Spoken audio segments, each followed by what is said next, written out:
Welcome into A to Z Sports Prime Time. Hope everybody's off to a great start this evening.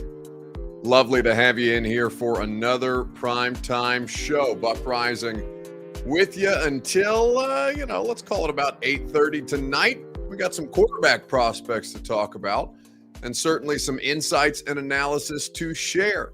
We're going to get into what Titans fans might be missing out on in these two quarterback prospects in particular, these developmental players that obviously we've spent a great deal more time talking about with the news that the Titans have explored the idea of trading up. Whether they do so or not remains to be seen, but it is intriguing, and I think Titans fans are potentially missing out on something that they've been asking for quite some time.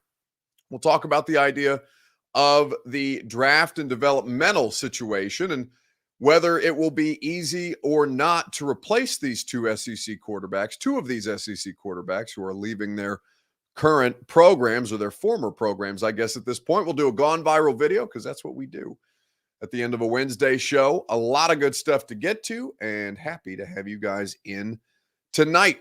Before we get started, need you guys to share this show on Facebook, YouTube, Twitter, and on Twitch. That's where we broadcast live too. If you're hanging out on Twitter, please retweet the show. It's in the bottom right-hand corner of your screen.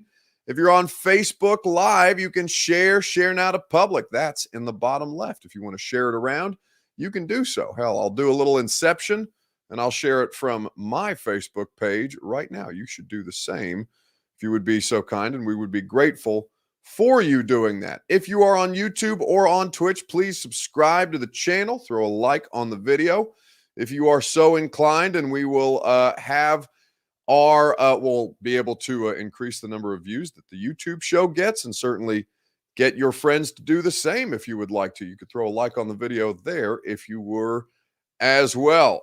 Karen O'Keefe says she's listening to my sidekick Lucas on 104.5 right now too, with his Nashville SC show. Yes, he's trying to counter program me, which I take as a sign of disrespect, but we're very happy that Lucas is doing the Nashville SC coaches show and players show each Wednesday night at this time, even if he's got to run up against the primetime show on Wednesday nights. That's okay. We'll forgive him. Once you've shared this show around and told a friend to do the same, we can go ahead and get this bad boy off and rolling. Welcome into A to Z Sports Prime Time from the SuperBook Sports Studios. I'm your host, Buck Rising, and I'm proud, as always, to be presented to you by our friends at the Ashton Real Estate Group of RE/MAX Advantage. Go to GaryAshton.com, get your dream address without the stress.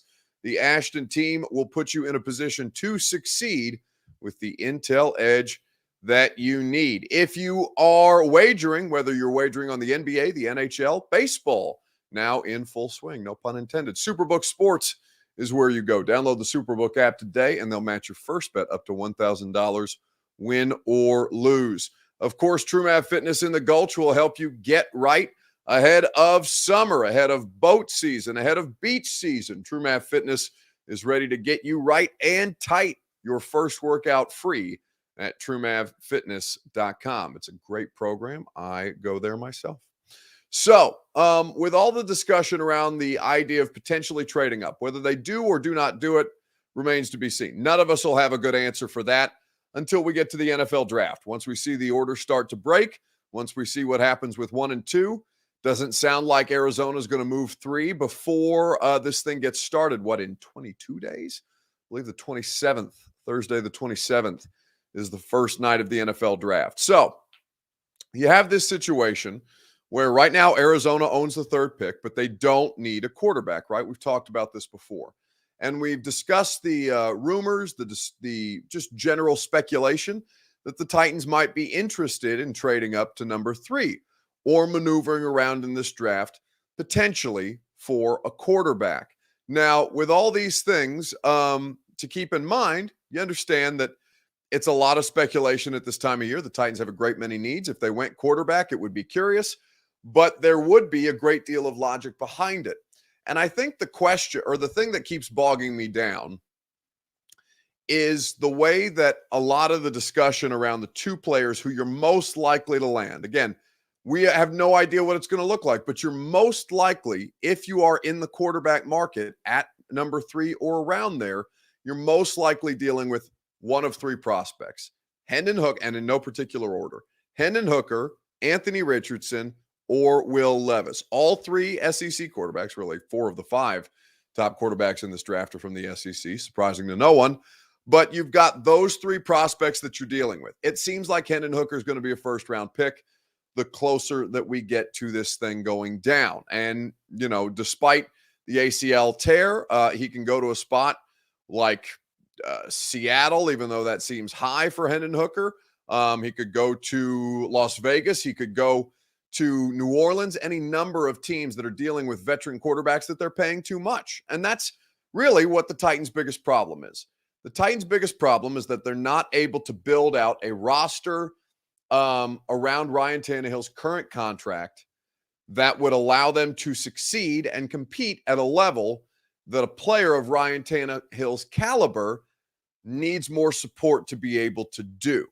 So I think when you look at this situation, the more that you talk about it, the more that the quarterback this year makes a lot of sense, because I think there is going to be a circumstance in which this year makes a far more sense for them than next year if they're going to get involved in the quarterback situation. So the discussion around Levis and Richardson in particular, I think has been, you know, pretty misplaced, because what I want to ask you is, what makes Anthony Richardson and Will Levis worthy of being first-round draft choices in the NFL? Because they're consensus first-round picks in the NFL this year. So I'm asking you guys, because a lot of you seem fairly critical, and that's fine. There's plenty on their tape to be critical of when you go back and watch them in college. Bigger sample size of Levis than there is of Richardson, but honestly, the bigger sample size of Levis makes Levis more confusing because of how bad 2022 was. So it's a simple question. It's your Two Rivers Ford take. What makes these 2 players first-round draft picks? Because I think in discussing this, we might stumble upon an answer that would surprise you, or at least might make you think differently about your position on these 2 players. So you let me know what you think makes these 2 players first-round picks, and I'll let you hear from Bruce Feldman of Fox Sports and The Athletic here in just a second, right after I remind you that the Two Rivers Ford Take is presented by Two Rivers Ford. Go to Two Rivers Ford right now and get the best quality American-made Ford vehicles with award-winning customer service out there. Nobody does it better. Nobody has done it as a bigger brand that operates with honesty and integrity as a locally owned business here in Middle Tennessee for the last 40 years than Two Rivers Ford in Mount Juliet, or online at tworiversford.com. So what makes these 2 players first-round draft picks? Because here's the thing. If Titans fans are going to sit there and tell me that they need a better quarterback situation to be able to win a Super Bowl, but Titans fans, on the other hand, are going to tell me that Will Levis and Anthony Richardson in some form or fashion are not it, then I need somebody to explain to me how it is that you're supposed to stumble into a better quarterback situation when dealing in an imperfect science that is the NFL draft without taking a risk on a developmental prospect. Because every player that comes into the NFL draft is developmental. No player goes in as a finished product. It doesn't matter what position that they play. It doesn't matter whether they're offense, defense, or special teams. No player goes into the NFL from the draft or as an undrafted as a finished product. It's just not how things are done, right? There's no way that a college football player could have a grasp on all the different things that they're going to have to manage in the NFL before they get there, of course.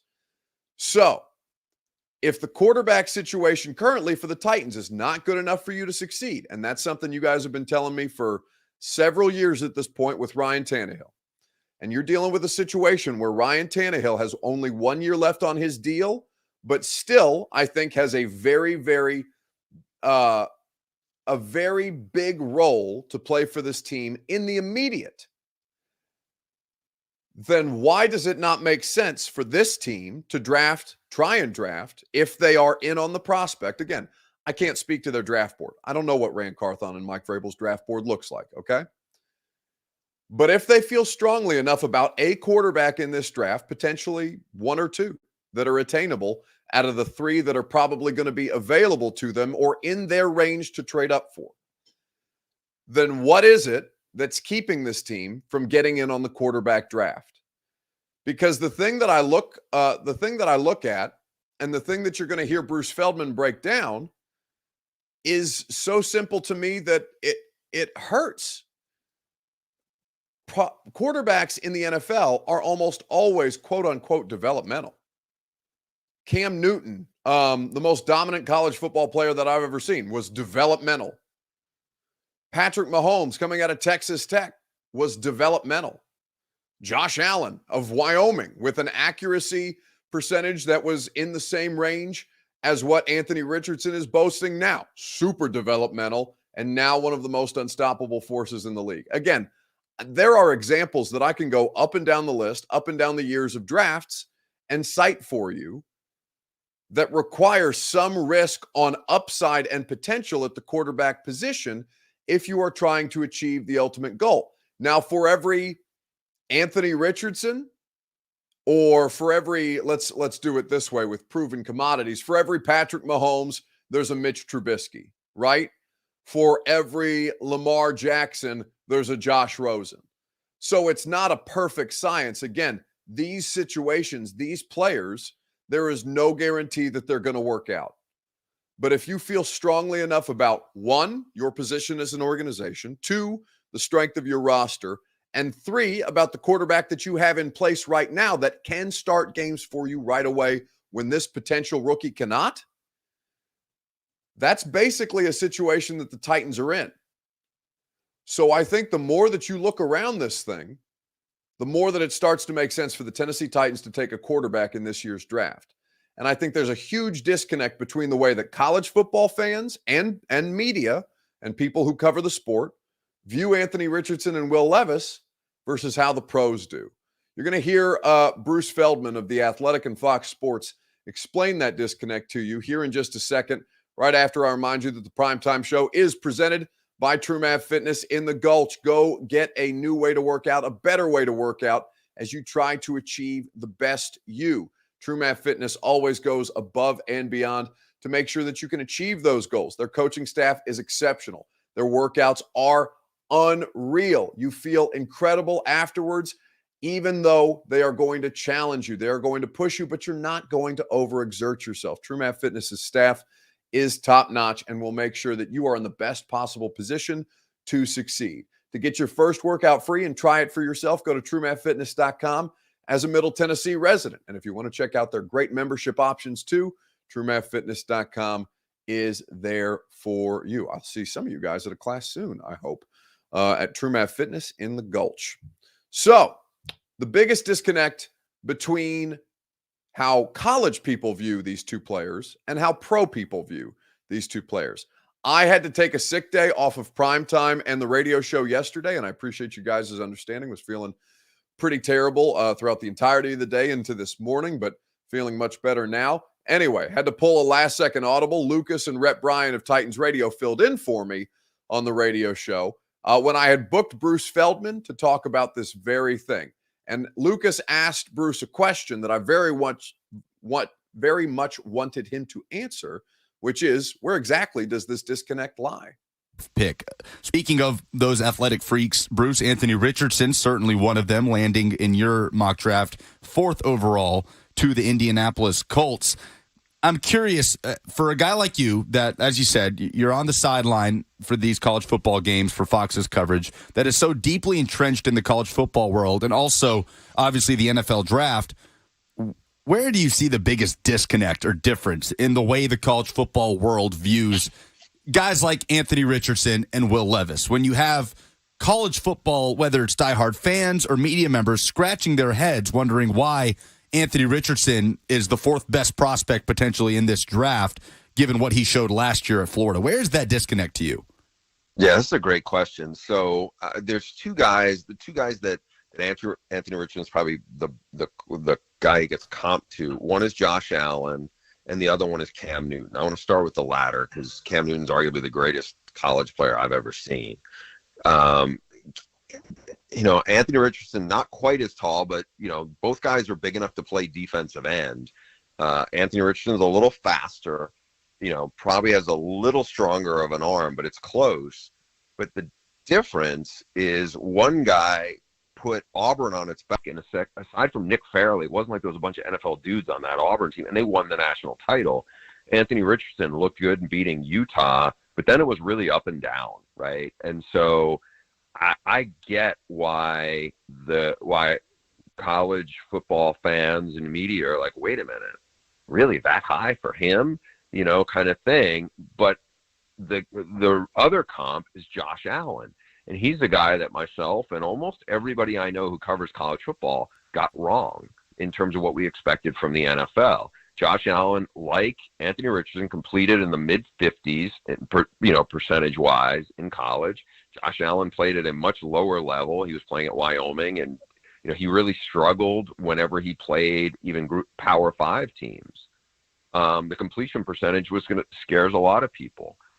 But when he got to Buffalo, he had, Brian Daboll, the former Alabama OC and now the Giants head coach, did an amazing job with him because they let him really lean on making plays with his legs and certain things that they really majored in. And there was a lot of other stuff that they steered clear of.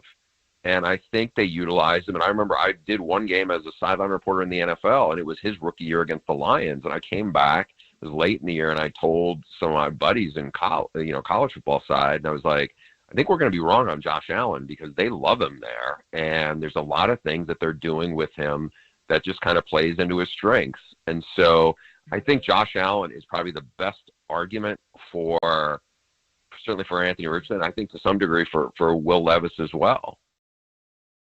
So that's Bruce Feldman, Fox Sports sideline reporter, also writing and reporting on college football and the players in college football at theathletic.com. Really, really good insights and information from Bruce. You can catch that full interview on the radio show's podcast feed. It's very self-entitled or self-involved. It's called The Buck Rising Show. So you can go check that out wherever you get your podcast.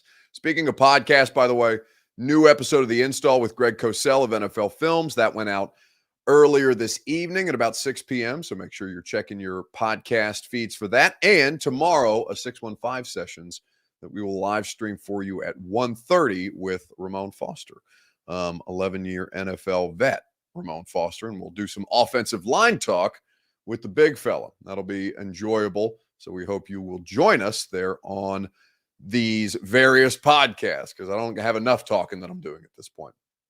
So looking at the different circumstances for these quarterbacks, I think that Bruce lays it out pretty plainly. There's a lot to offer at the NFL level that the production of these players may not necessarily accomplish in college. Now, I think that you would like to see production in college. Anthony Richardson went 6-6. Will Levis was fairly awful throughout the course of the year, but with really, really bad talent around him after playing at a very high level in 2021 with pro talent that he was surrounded by, both offensive line and wide receivers in particular. So who knows what the Titans will do at this point? We will see.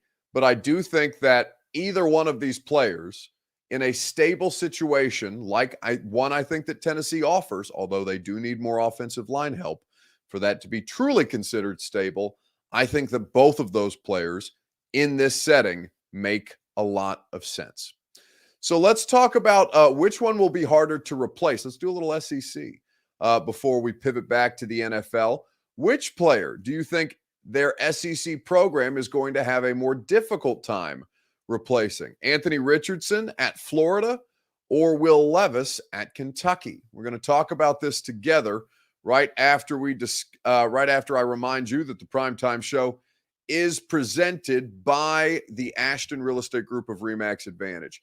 GaryAshton.com is where you go for your dream address without the stress. They will get you the intel edge you need to succeed at GaryAshton.com. They're the official real estate agent of the Nashville Predators and of the Primetime Show and of my radio show. They will get you the intel that you require to help you sell your home without any showings or staging, help you find your next home while you sell your current one in this red-hot Nashville real estate market, help you win the buyer battle, and cash in on your home equity right now. GaryAshton.com for the best intel in the business. Check them out at GaryAshton.com. So, which SEC program will have a harder time replacing their draft? And honestly, I think we can flesh this out maybe another day, because Bryce Young, obviously at Alabama, factors into this. Hendon Hooker at Tennessee is a part of this conversation, but just for the sake of tightness, let's keep it to Anthony Richardson and Levis at this stage. Donald Red says Levis because it's harder to recruit at Kentucky versus Florida. Let's see. AR is a highly athletic, bad quarterback. Trust the tape. Says MK Zipper Club. We'll see. I have no idea what he's going to be in the pros. I know what he was when I watched him at Florida. Kentucky, name Florida just doesn't compare as a program yet. I don't know. The quarterback situation at Florida right now is not a good one. Graham Mertz, the Wisconsin transfer, is probably the best option that they have on the roster to start. I don't know how many of you watched their bowl game that Richardson did not play in, and they were absolutely brutal. Spring ball right now, it looks like it's Graham Mertz's job to lose. I was reading a breakdown of the quarterback room. Jack Miller is another player who will be discussed. It sounds like it's either going to be Mertz or Miller as the starting quarterback this year. They also have a sophomore 3-star recruit named Max Brown. But like the situation at Florida's quarterback in Florida's quarterback room does not sound markedly better than Kentucky's right now. I will say, it's kind of a hard one for me, a hard case for me to make one way or the other, because what Levis was last year was not what he was in 2021. If you'd have done this, and I know Richardson didn't start in 2021, so it's not a fair, I guess, comparison. I think that it's Levis. Levis is going to be harder to replace, not just because Kentucky may not recruit at the same level as Florida, although I would say again to you, their quarterback situation in Kentucky is probably just as needy as it is in Gainesville right now. I would say that Levis is probably the harder player to replace. I think that he's a much better player when he's healthy. He was very clearly not healthy last year. The tape does show that, along with some very, very confusing throws. Again, it's not an excuse, but it's a part of the story for Will Levis. And I think that when he's right, he's a much higher level player. I think that they could have won at a much greater clip had he not been dealing with multiple injuries throughout the course of the season. Now, I think Anthony Richardson is special, but it took him that long to get on the field for a reason. You don't find athletes like that very often. And Florida, I think, tried to take advantage, but there were obviously some other deficiencies on the roster. Defensively, they were poor. Their wide receivers are not good. I think that Florida has a lot of ground to make up under Billy Napier. So I will say Levis at this point will be the harder player to replace for their program. I think that, Alabama's quarterback situation this year with former Tennessee, well, he's not a Tennessee. He's from the state of Tennessee. He didn't play at Tennessee, but former Tennessean Ty Simpson and I'm blanking on the player who the rookie freshman quarterback last year who filled in for Bryce Young when he was injured. Very, very highly athletic player, has a lot of raw tools. But Jalen Milroe, thank you, Bo Burchell, for filling in that blank for me. Jalen Milroe last year was a freshman and will be competing for that job with Ty Simpson. And then there's how Joe Milton does in replacing Hendon Hooker, because I think that is it's tough to replace that kind of production, even if Heupel's system kind of lends itself to statistical production that way.